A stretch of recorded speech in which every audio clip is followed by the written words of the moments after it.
kabar saudaraku sekalian? Assalamualaikum warahmatullahi wabarakatuh. Saya Ahmad Amin bin Yahya. Saya akan bersama sahabat-sahabat saya daripada kumpulan 2 bagi menceritakan berkenaan seni kaligrafi Islam ataupun seni khat. Ayuh sama-sama kita saksikan. Seni khat merupakan khazanah dunia tertua yang dimiliki oleh umat Islam. Ia merupakan salah satu daripada kesenian kesinambungan warisan tradisi kesenian karyawan Islam. Seni ini lahir dan berkembang dalam penulisan Arab dan terkandung dalam ruang lingkup peradaban Islam. Setelah kehadiran Islam, penulisan Arab telah memasuki tahap perkembangan yang begitu cepat. Pada abad pertama dan kedua Hijrah, khat merupakan salah satu ciri untuk memperindah sesuatu penulisan. Melalui khat, sesuatu maksud dapat diungkapkan. Khat turut menjadi unsur penting daripada cabang-cabang kesenian yang masih terpelihara hingga ke hari ini.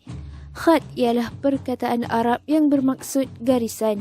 Seni khat bermaksud garisan indah yang membentuk tulisan.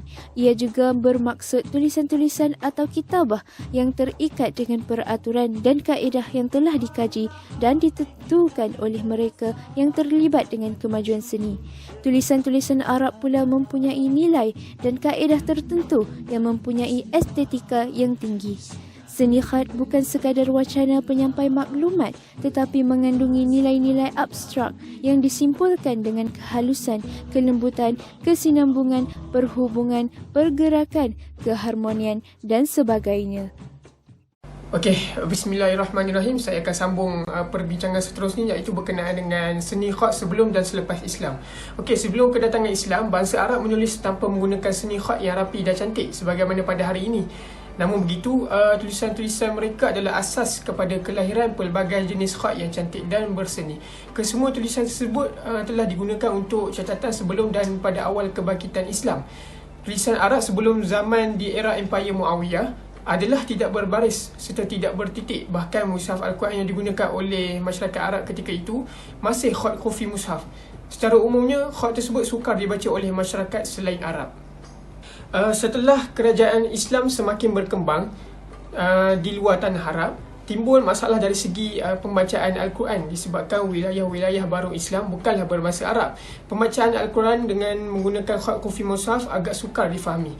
Maka seorang penulis iaitu Abi Aswad Al-Du'ali mencipta kaedah serta penulisan yang memudahkan kepada semua orang memahami bahasa Al-Quran. Bermula saat itulah Al-Quran telah berkembang dengan baik, iaitu mempunyai titik serta baris sehingga kini. Maka perkembangan tersebut juga turut menarik kepada perubahan seni khat dengan tujuan untuk mengindahkan lagi Al-Quran dengan gaya tulisan yang cantik. Baiklah, saya serahkan kepada rakan saya untuk perbincangan seterusnya. Assalamualaikum, nama saya Nur Syahira binti Akub Raihan, nombor matrik 049637. Setelah berlaku perubahan dan juga evolusi dalam tulisan Arab, seni khat juga melalui zaman perubahan dan menghasilkan pelbagai jenis dan gaya tulisan khat. Pada asalnya, tulisan Arab dan juga seni khat merupakan tulisan utama bangsa Arab. Namun, setelah Islam berkembang dengan luas, aksara dan perkataan Arab telah mempengaruhi penulisan dan pertuturan warga setempat. Asas seni khat yang timbul pada awalnya hanyalah seni khat khufi. Namun, setelah Islam berkembang dengan dahsyat, maka lahirlah pelbagai gaya khat untuk mengindahkan lagi seni khat. Tujuan utama seni khat bukanlah hanya sebagai tulisan kepada dokumen rasmi kerajaan, namun dijadikan juga sebagai penghias di dinding-dinding masjid, bangunan kerajaan, rumah persendirian dan lain-lain. Bahkan, seni khat juga menjadi tulisan rahsia kerajaan Turki Uthmaniyah untuk menyampaikan maklumat rahsia kerajaan. Manakala di Nusantara, kedatangan Islam adalah seiring dengan percampahan ilmu di dalam Islam, sama ada daripada segi fiqh, tauhid, tasawuf ataupun nahwu. Tidak dikecuali, seni khat juga menjadi pengajian utama masyarakat di Nusantara. Kesan daripada pengaruh seni khat telah mempengaruhi gaya penulisan manuskrip di dalam kitab-kitab Jawi Silam. Justru dapat dikatakan bahawa perkembangan seni khat tidak terhenti sekadar seni khat semata-mata, bahkan menjadi perkara penting dalam mendokumentasi pengajian Islam dan salasiah sesebuah kesultanan. Assalamualaikum. Saya Danish. Saya akan menerangkan berkenaan dengan jenis-jenis khot dan juga kegunaan khot yang terdapat di dalam negara Malaysia. Sebagai pembuka, terdapat kira-kira 100 lebih jenis tulisan khot yang terdapat di seluruh dunia.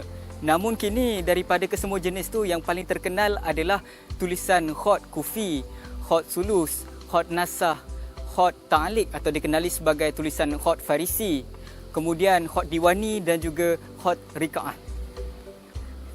Kita beralih kepada penggunaan tulisan khot di Malaysia. Tulisan khot telah lama diguna pakai di semenanjung Tanah Melayu. Hal ini dibuktikan dengan penemuan batu bersurat di negeri Terengganu yang membuktikan bahawa khot Arab telah lama diguna pakai oleh orang Melayu sejak kurun ke-7 Hijrah lagi.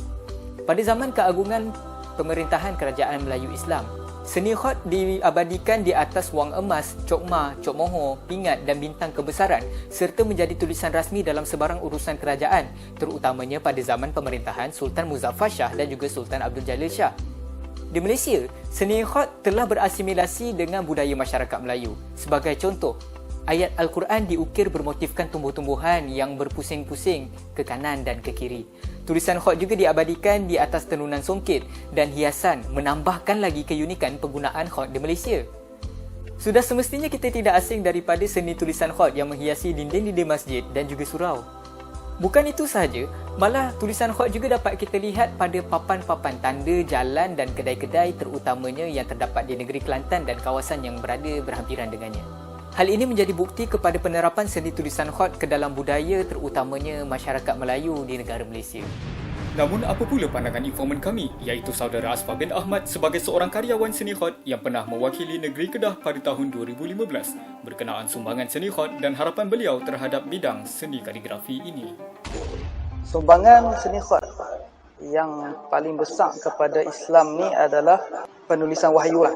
Tanpa seni khot, mungkin Quran tu hanya dihafal dan susah untuk kita sebarkan Islam melalui Al-Quran ni kalau tanpa tulisan, sebab umat-umat ajam ataupun yang bukan Arab ni lebih susah untuk belajar bahasa Arab. Tambah pula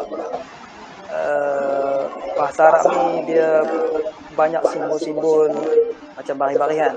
Lepas tu banyak titik, benda-benda tu kalau tak ada tulisan memang susah lah. Dan satu lagi, sumbangan seni khot ni dia menyelamatkan umat Islam daripada melukis gambar binatang di rumah-rumah ibadat. Sebab memang benda tu dilarang dalam Islam kan. Jadi dia adalah satu orang panggil alternatif untuk orang Islam ni mengekspresikan dia punya keagamaan dia lah. Harapan saya ni moga-moga dia terus berkembang lah kan. Tapi yang saya nak fokuskan, harapan saya kepada pelajar-pelajar seni khot ataupun peminat-peminat seni khot, teruskan usaha untuk mempelajari seni khot, usahalah mencari guru seni khot, usaha untuk tingkatkan kualiti tulisan masing-masing supaya benda tu akan menyebabkan seni khot dari segi lain ni akan berkembang. Dari segi penyebaran ke, dari segi kepahaman masyarakat, semua tu akan jadi bertambah berkembang secara automatik bila penulis khot tu sendiri yang fokus untuk kembangkan diri dia, potensi dia, kemahiran dia. Kesimpulannya dapat dikatakan bahawa seni khot ini telah berkembang dengan luas ke merata tempat termasuklah dengan Malaysia, dan seni khot ini juga memberikan manfaat yang banyak kepada masyarakat. Seni khot ini perlu dipelihara oleh setiap lapisan masyarakat kerana ia dianggap sebagai aset yang berharga kepada orang Islam. Oleh yang demikian, pembelajaran seni khot harus diperkenalkan semula di semua peringkat, bermula daripada sekolah rendah sehinggalah ke peringkat yang tinggi.